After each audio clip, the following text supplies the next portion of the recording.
السلام علیکم ورحمۃ اللہ وبرکاتہ۔ درس صحیح بخاری کے ساتھ خلیق الرحمن ایوان حدیث میں آپ سب کو خوش آمدید کہتا ہے۔ آج ہماری بات ہوگی صحیح بخاری کی پہلی حدیث کے دوسرے جملے پر۔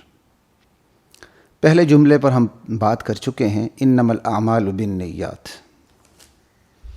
آج اس پہلی حدیث کے دوسرے جملے پہ بات کریں گے، جو ہے وَإِنَّمَا لِكُلِّ امْرِئٍ مَّا نَوَىٰ، کہ یقیناً کسی بھی فرد کے لیے صرف وہی کچھ ہے جس کی اس نے نیت کی ہے، جس کی وہ نیت کر چکا ہے۔ خیر کی نیت کی ہے تو نصیب میں خیر ہے، شر کی نیت کی ہے تو نصیب میں شر ہے۔ مقدار اور معیار میں نیت اعلیٰ ہے تو مقدار اور معیار میں نصیب بھی اعلیٰ ہے۔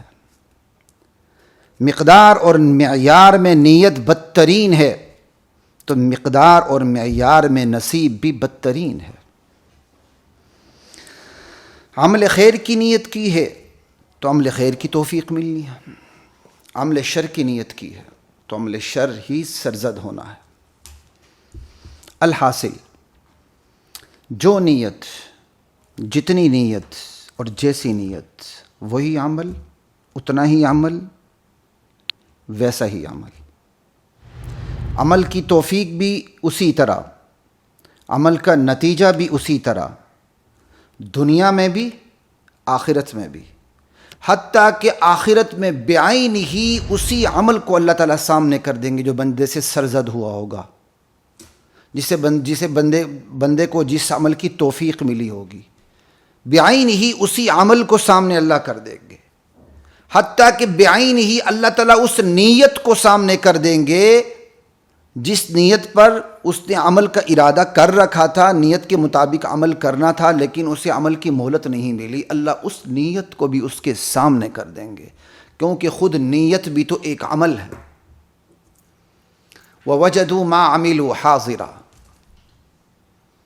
جو کچھ بندے نے کیا اللہ اس کو حاضر کر دیں گے، سامنے کر دیں گے۔ اللہ اکبر، لا الہ الا اللہ۔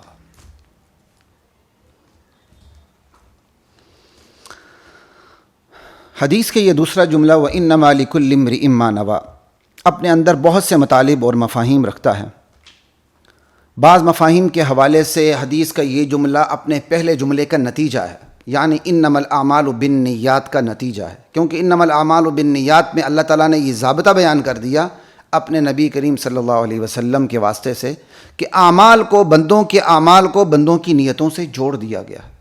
اب اس کا لازمی نتیجہ کیا نکلنا چاہیے اور کیا نکلے گا کہ جب اعمال کو نیتوں سے جوڑ دیا گیا ہے تو پھر اس کا مطلب جو اعمال کی سزا یا جزا ملے گی وہ نیتوں کے مطابق ہوگی، اور یہی نتیجہ ہے اس کا۔ اسی نتیجے کا بیان وَإِنَّمَا لِكُلِّ امْرِئٍ مَّا نَوَىٰ کے اندر ہے کہ واقعی ایسا ہی ہوگا۔ جب اعمال کو نیتوں سے جوڑ دیا گیا تو اس کا لازمی نتیجہ یہ ہے اعمال کی جزا ملنی ہے یا سزا ملنی ہے، وہ نیتوں کے مطابق ملنی ہے۔ تو وَإِنَّمَا لِكُلِّ امْرِئٍ مَّا نَوَىٰ، یہ انما الاعمال بالنیات کا لازمی نتیجہ ہے۔ اب تک جو ہم نے بات کی وَإِنَّمَا لِكُلِّ امْرِئٍ مَّا نَوَىٰ پر، تو وَإِنَّمَا لِكُلِّ امْرِئٍ مَّا نَوَىٰ کے مختلف مطالب اور مفہوم پر بھی روشنی پڑ جاتی ہے، لیکن ہم مستقل طور پر وَإِنَّمَا لِكُلِّ امْرِئٍ مَّا نَوَىٰ یا وَإِنَّمَا لِامْرِئٍ مَّا نَوَىٰ دونوں ہیں، تو ان مستقل طور پر ہم اس کے متعدد مفہوم بیان کریں گے۔ ان متعدد مفہوم سے یہ حقیقت بھی سامنے آئے گی کہ بعض مفاہیم کے حوالے سے یہ جو جملہ ہے پہلے جملے کا نتیجہ ہے، اور اپنے بعض مفاہیم کے حوالے سے یہ جملہ خود ایک مستقل جملہ ہے جو اپنے اندر معنی کا سمندر سموئے ہوئے دیکھیں ذرا کہ وَإِنَّمَا لِكُلِّ امْرِئٍ مَّا نَوَىٰ کے کتنے مفہوم آپ کے سامنے آتے ہیں۔ وَإِنَّمَا لِكُلِّ امْرِئٍ مَّا نَوَىٰ، ایک مفہوم تو یہ ہے کہ اس سے مراد اعمال کی توفیق ہے۔ کیا مطلب؟ ہر بندے کے لیے وہی کچھ ہے جو اس نے نیت کی ہے، یعنی اسی عمل کی اسے توفیق ملنی ہے جس کی اس نے نیت کی ہے، وہی عمل اس سے سرزد ہونا ہے جس کی اس نے نیت کی ہے۔ اگر اس نے اچھے عمل کی نیت کی ہے تو اچھے عمل کی توفیق ملے گی، اگر اس نے برے عمل کی نیت کی ہے تو اس سے برے عمل ہی سرزد ہوں گے۔ تو وَإِنَّمَا لِكُلِّ امْرِئٍ مَّا نَوَىٰ سے ایک مفہوم ہو گیا کہ اعمال کی توفیق نیتوں کے مطابق ملتی ہے۔ اب دوسرا مفہوم کہ اعمال کے نتائج، وَإِنَّمَا لِكُلِّ امْرِئٍ مَّا نَوَىٰ سے مراد اعمال کے نتائج ہیں۔ اعمال کے نتائج نیتوں کے مطابق سامنے آئیں گے، جیسی نیت ہوگی ویسے ہی اعمال کے نتیجے سامنے آئیں گے۔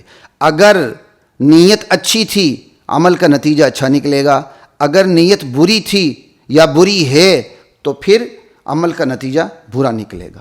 یہ تو دو مفہوم ہو گئے۔ تیسرا مفہوم وَإِنَّمَا لِكُلِّ امْرِئٍ مَّا نَوَىٰ کا، اس سے مراد بعینہ اعمال ہیں، بعینہ اعمال ہیں۔ کیا مطلب؟ ہر شخص کے لیے وہی کچھ ہے جو اس نے نیت کی ہے۔ کیا مطلب؟ اس نے اپنی بعین ہی وہی اعمال ہیں جو اس کی نیت سے سرزد ہوئے ہیں، اور قیامت کے دن یہی سرزد شدہ اعمال عامل کی نظروں کے سامنے کر دیے جائیں گے۔ یعنی اس نے جو دنیا میں جن اعمال کی نیت کی تھی وہ اعمال دنیا میں آخرت میں، چاہے وہ اعمال جن اعمال کی اس نے نیت کی تھی، چاہے وہ نیت خیر کی تھی یا شر کی تھی، بہرحال جو اس نے نیت کی تھی اعمال کے حوالے سے اور بعین ہی وہ اعمال قیامت میں اس کے سامنے کر دیے جائیں گے، بعین ہی وہ اعمال، اور اللہ اس پر قادر ہے۔ وَوَجَدُوا مَا عَمِلُوا حَاضِرًا، سورہ کہف کی آیت ہے، اور اس کا ایک یہ مفہوم بھی ہے کہ اللہ تعالیٰ بندے نے جو عمل کیا ہوگا قیامت کے دن اللہ اس کے بالکل سامنے کر دیں گے، بالکل سامنے کر دیں گے، ٹھیک ہے نا۔ تو یہاں سے مراد وَإِنَّمَا لِكُلِّ امْرِئٍ مَّا نَوَىٰ سے مراد یہ بھی ہے کہ وہ اعمال جس کی اس نے نیت کی تھی، وہ یعنی ہر ایک کے لیے وہی عمل ہے جس کی اس نے نیت کی تھی۔ وہی عمل کیا مطلب؟ آخرت میں وہی عمل اس کے سامنے کر دیا جائے گا۔ 1400 سال پہلے اس مفہوم کو ماننا کتنا مشکل تھا، اور آج کے اس جدید دور میں اس مفہوم کو سمجھنا کتنا آسان ہے۔ ماننا تو آسان ہے، سمجھنا کتنا آسان ہے۔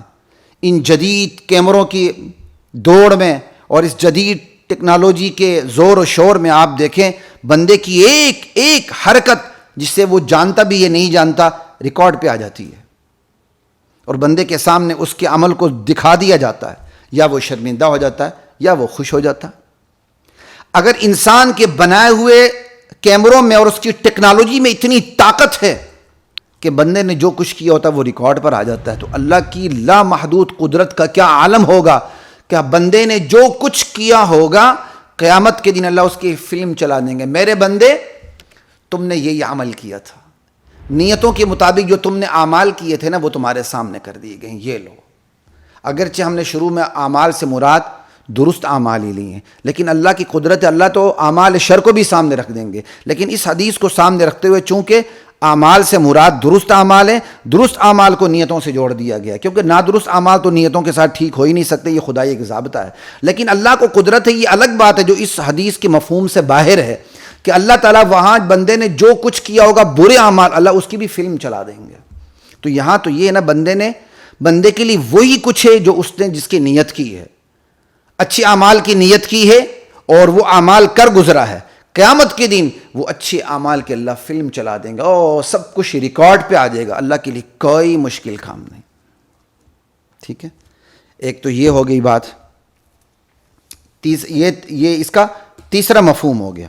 اور چوتھا مفہوم انما لکل امرئ ما نویٰ کا، کہ آدمی کے لیے صرف وہی کچھ ہے جس کی اس نے نیت کی ہے۔ بندے نے نیک کام کی نیت کی لیکن اسے موقع ہی نہیں ملا، اس نیک کام کو پر عمل درآمد کرنے کا موقع ہی نہیں ملا۔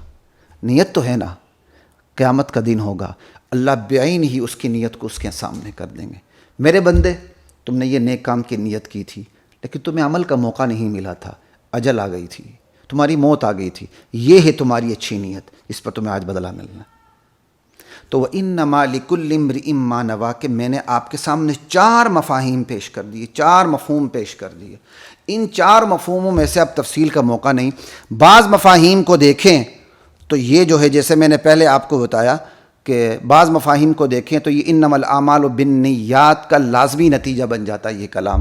بعض مفاہیم میں اہم ترین مفہوم یہی ہے، انسان کے لیے وہی کچھ ہے جس کی اس نے نیت کی ہے، خیر کا بدلہ خیر ہے، شر کا بدلہ شر ہے، تو انما الاعمال بالنیات، اعمال کو نیتوں سے جوڑ دیا گیا ہے، جس کا لازمی نتیجہ یہ نکلتا ہے جب اعمال کو نیتوں سے جوڑ دیا گیا ہے تو پھر اعمال کا صلہ نیتوں کے مطابق ہوگا، تو وہی نتیجہ انما الاعمال وانما لامرئ ما نوی میں بیان کر دیا گیا۔ لیکن جیسے میں نے اس کے آپ کے سامنے 4 بڑے مفاہیم سامنے رکھ دیے کہ انسان کے لیے وہی کچھ ہے جس نے اس نے نیت کی ہے، نیت اگر کے مطابق عمل وقوع پذیر ہو چکا ہے، ایک نیت کے مطابق عمل کی توفیق ملے گی، ٹھیک ہے، نیت کے مطابق اس کو عمل کی توفیق ملے گی، اور نیت کے مطابق عمل کا بدلہ ملے گا، ٹھیک، اور بعین ہی اس کی نیت کو اس کے سامنے کر دیا جائے گا، بعین ہی اس کے عمل کو قیامت کے دن اس کے سامنے کر دیا جائے گا۔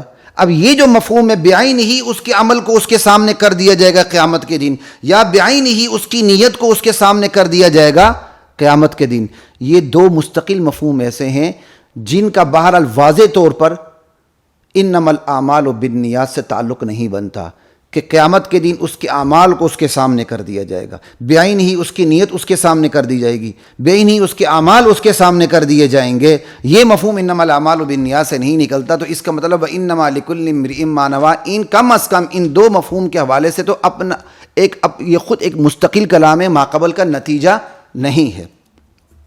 اچھا، اللہ اکبر۔ اسی طرح جو تیسرا میں نے دوسرا مفہوم بیان کیا تھا کہ اعمال کی جو توفیق ہے بندے کو ملتی ہے وہ نیتوں کے مطابق ملتی ہے۔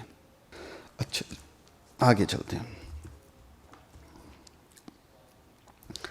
اب اس دوسرے جملے میں جس کے میں نے 4 مفاہیم آپ کے سامنے رکھ دیے، بلکہ دونوں جملوں کے اندر انما الاعمال بالنیات اور وانما لامرئ ما نوی، ان دونوں جملوں میں فی الحقیقت نیت کی قیمت بتائی گئی ہے کہ نیت کو میزان، معیار، پیمانہ اور کسوٹی بنا کر پیش کیا گیا ہے، اور اسی وجہ سے چونکہ نیت کی قیمت بنائی گئی ہے تو نیت خیر اور نیت شر کی 2 قسمیں سامنے آ جاتی ہیں۔ براہ راست یہاں نیت کی قیمت بتائی گئی ہے کہ نیت کی قیمت یہ ہے کہ نیت میزان ہے، معیار ہے، کسوٹی ہے۔ جب نیت میزان اور معیار اور کسوٹی ہے تو جیسی نیت ہوگی ویسے ہی بدلہ ملے گا، تو پھر نیت حسن ہوگی یا نیت خیر ہوگی یا نیت شر ہوگی، تو نیت کو قیمت بنا کر پیش کیا گیا کہ نیت کی قیمت کیا ہے، نیت کی قیمت بتائی گئی ہے، تو اسی سے نیت کی دونوں قسمیں آ جاتی ہیں۔ یہی حدیث کا بنیادی مقصد ہے کہ حدیث کے ان دونوں جملوں میں، پہلے جملوں میں یہ کہا گیا اعمال کو نیتوں کے ساتھ جوڑ دیا گیا، اور دوسرے جملے میں نیت کی قیمت بتائی گئی کہ نیت کی قیمت کیا ہے۔ حدیث کے جو یہ دونوں جملے، ان کی تشریح جو میں نے آپ کے سامنے رکھی ہے کہ اعمال کو نیتوں سے جوڑ دیا گیا ہے، اعمال کی توفیق نیتوں کے مطابق ملتی ہے، بعین ہی اعمال کل قیامت کے دن سامنے کر دیے جائیں گے، اعمال کے نتائج بھی سامنے کر دیے جائیں گے، جو نیت کی عمل کا موقع پیش نہیں آیا وہ بھی سامنے کر دیے جائیں گے، ٹھیک ہے۔ یہی اس حدیث کا مقصد ہے بنیادی طور پر۔ حدیث کے اس بنیادی مقصد کو نظر انداز کرتے ہوئے اس بحث میں الجھنا کہ نیت کے بغیر عمل درست ہوگا یا نہیں، یا نیت کے بغیر ثواب ملے گا یا نہیں، بہرحال یہ فقہی مسائل میں شدت، غلو اور مبالغے کی عبرتناک مثال ہے، قابل افسوس مثال ہے، بلکہ میں سمجھتا ہوں قابل مواخذہ مثال ہے۔ ہم اس میں الجھ جاتے ہیں۔ میں فقہی مباحث کا انکار نہیں کر رہا ہوں، الحمدللہ، اللہ کا شکر ہے، وَأَمَّا بِنِعْمَةِ رَبِّكَ فَحَدِّثْ کے تحت کہہ رہا ہوں، ادراک بھی رکھتا ہوں، اللہ کا شکر ہے جتنا اللہ تعالیٰ نے مجھے، جتنی اللہ نے استطاعت دی ہے، لیکن بتانا یہ چاہتا ہوں کہ حدیث کے بنیادی مقصد کو نظر انداز کرتے ہوئے، یہ نظر انداز کرتے ہوئے آپ نے فوکس کرنا ہے، حدیث کے بنیادی مقصد کو نظر انداز کرتے ہوئے حدیث کا بنیادی مقصد یہ بنا لینا کہ نیت کے بغیر عمل کریں تو وہ درست ہوتا ہے کہ نہیں، نیت کے بغیر اگر عمل کریں تو اس پہ ثواب ملتا ہے کہ نہیں، صحت مقدر نکالنا، ثواب مقدر نکالنا، اور حدیث کا بنیادی مقصد چاہے میں اور آپ زبان سے کہیں نہ کہیں، عملی طور پر یہی سامنے بنا کر پیش کرنا۔ بہرحال یہ فقہی مسائل میں شدت، غلو اور مبالغے کی بدترین مثال ہے جس میں ہم مبتلا ہیں۔ اجتہادی مسائل میں شدت کی یہی بے برکتی ہوتی ہے، اہم مسائل غیر اہم ہو جاتے ہیں، غیر اہم مسائل اہم ہو جاتے ہیں، جو مسئلہ مقصود اور مطلوب نہیں ہوتا وہ علماء اور طلباء کے سامنے اور ان کے ذریعے عوام کے سامنے مطلوب اور مقصود بن کے سامنے آتا ہے، اور جو بات غیر مقصود اور غیر مطلوب ہوتی ہے وہ مقصود اور مطلوب بن کے سامنے آتی ہے، اہم بات غیر اہم ہو جاتی ہے اور غیر اہم بات اہم ہو جاتی ہے، اور اس میں سب سے زیادہ قصور ہماری برادری کا ہے، ہم اس میں شریک ہیں، ہم علماء، ہم طلباء، لا الہ الا اللہ واللہ اکبر۔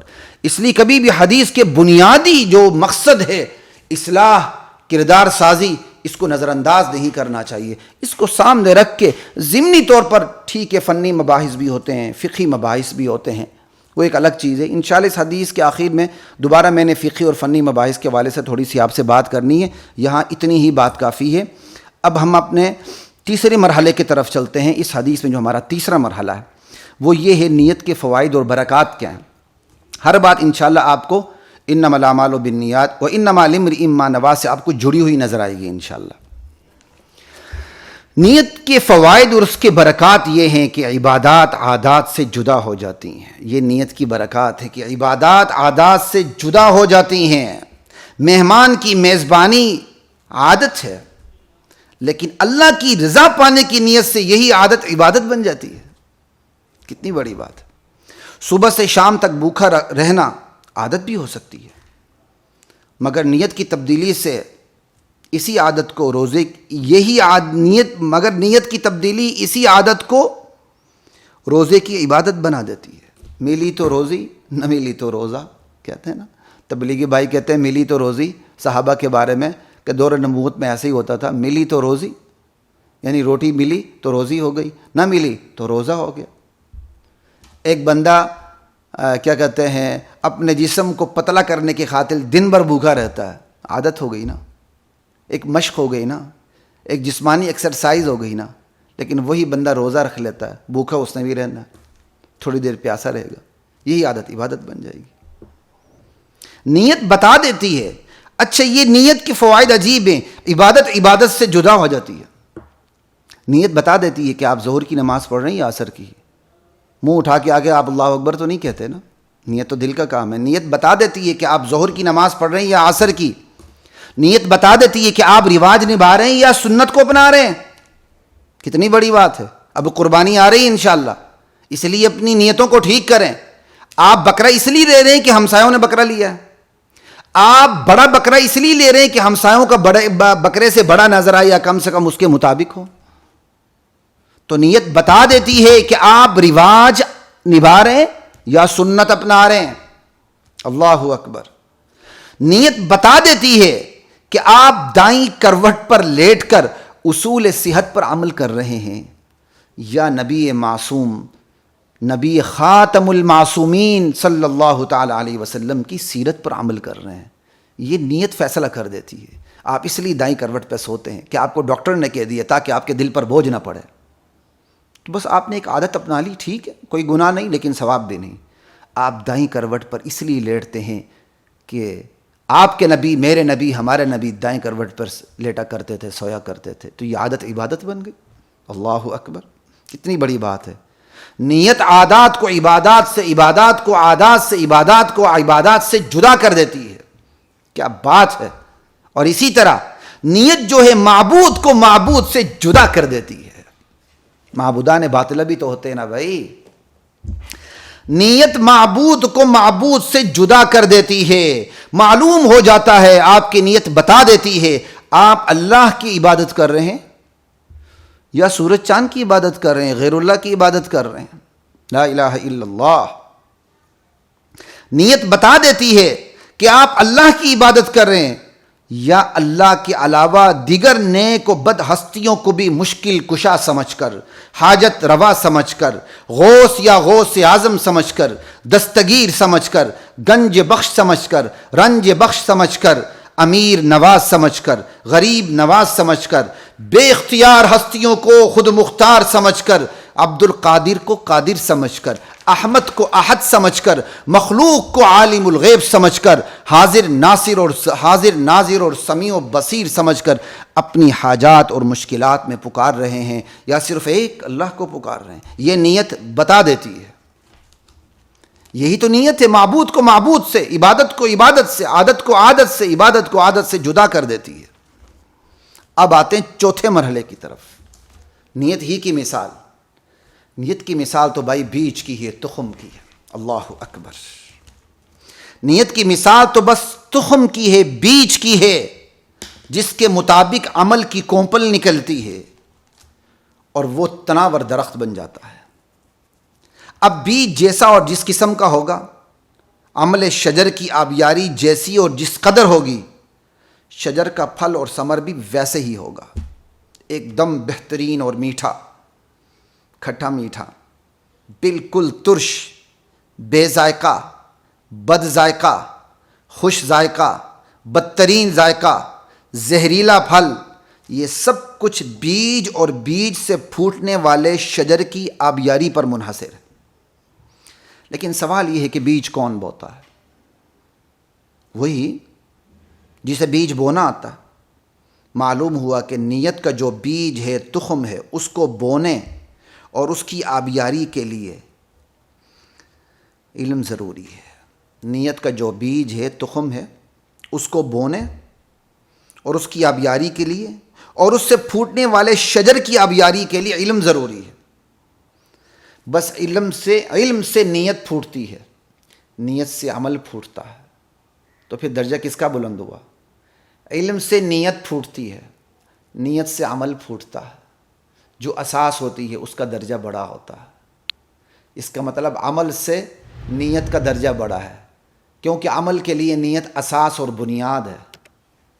لیکن پھر اس کا مطلب نیت سے علم بڑا ہے، علم ہوگا تو نیت ہوگی، علم نہیں ہوگا نیت خاک ہوگی۔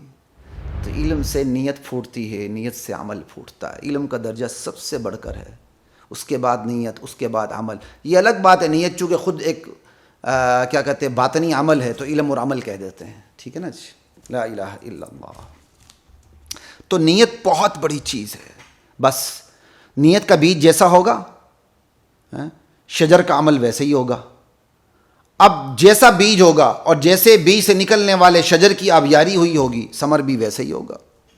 بیج اچھا، شجر اچھا، تو اس کا پھل بھی بہت ہی اچھا۔ بیج برا، شجر برا اور اس کی آبیاری بھی بری، تو شجر کا سے جو ثمرہ نکلنا ہے وہی بہت برا، ٹھیک ہے نا جی۔ تو بیج اور کیا کہتے ہیں اس سے نکلنے والا شجر جو عمل کی مثال ہے، ٹھیک ہے۔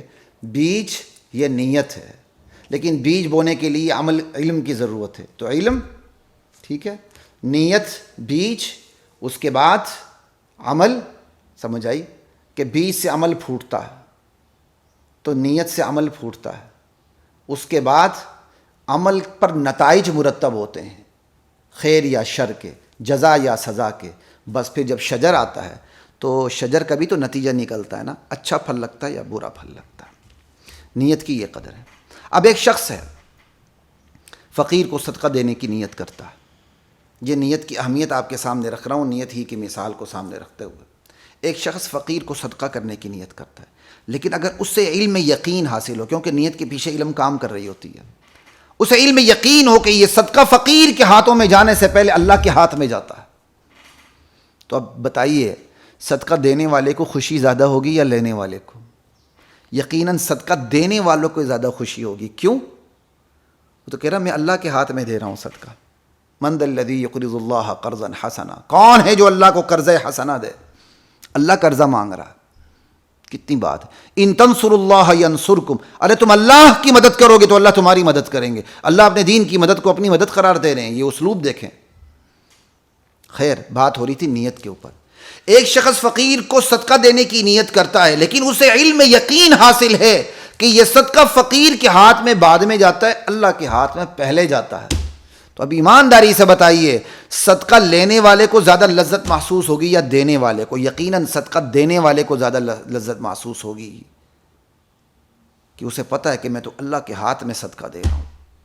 پھر اسی طرح جو صدقہ لینے والا ہے، اسے بھی پتہ ہو کہ یہ صدقہ میرے ہاتھ میں جانے سے پہلے اللہ کے ہاتھ میں گیا، پھر میرے ہاتھ میں آیا ہے۔ وہ سب سے پہلے قدردان کس کا ہوگا؟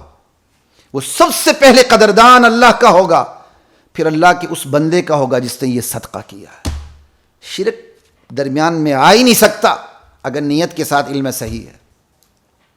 یہی وہ نیت ہے جس کے ثمرات اور فوائد کا اگر علم نہ ہو اگر استحضار نہ ہو تو خالص شفاف نیت انتہائی مشکل ہو جاتی ہے، کیونکہ ایسے میں بندے کو خالص نیت میں اپنا کوئی فائدہ نظر نہیں آتا، نہ رضا الہی، کیونکہ اسے علم ہی نہیں ہے۔ یعنی بات کیا ہو رہی؟ یہی وہ نیت ہے جس کے ثمرات کا، فوائد کا علم نہ ہو یا بندے کو اس کا استحضار نہ رہے، تو خالص شفاف نیت مشکل ہو جاتی ہے، ٹھیک ہے نا؟ کیونکہ بندے کو خالص نیت کرنے میں کوئی فائدہ نظر ہی نہیں آتا، کیونکہ فوائد اس کے سامنے نہیں ہے، نظر ہی نہیں آتا، نہ رضا الہی نظر آتی ہے، نہ دولت شہرت نظر آتی ہے، سوائے اس کے کہ خالص نیت کرنے سے اس کو اپنا مال جاتا ہوا نظر آ رہا ہے، جانی نقصان نظر آ رہا ہے، مالی نقصان نظر آ رہا ہے۔ لیکن یہی وہ نیت ہے جس کے بہترین نتائج کا علم ہو جائے اور یہ نتائج دل میں گھر کر جائیں تو مال، جان کھپانا، لٹانا، خرچ کرنا کس قدر آسان ہو جاتا ہے۔ اللہ اکبر۔ بلکہ خسارے کے خدشے سے بھی پاک لامحدود منافع بخش تجارت کا یقین ہو جاتا ہے۔ کیوں؟ اس کی تجارت کس کے ساتھ ہو رہی ہے؟ اللہ کے ساتھ ہو رہی ہے، تو اللہ کے ساتھ تجارت میں تو کوئی گھاٹے کا سوال ہی پیدا نہیں ہوتا۔ یہ ہے نیت کے فوائد کا علم ہو جائے، نیت آسان ہو جاتی ہے، نیت کے ثمرات کا علم نہ ہو، نیت مشکل ہو جاتی ہے۔ اب چلتے ہیں آگے۔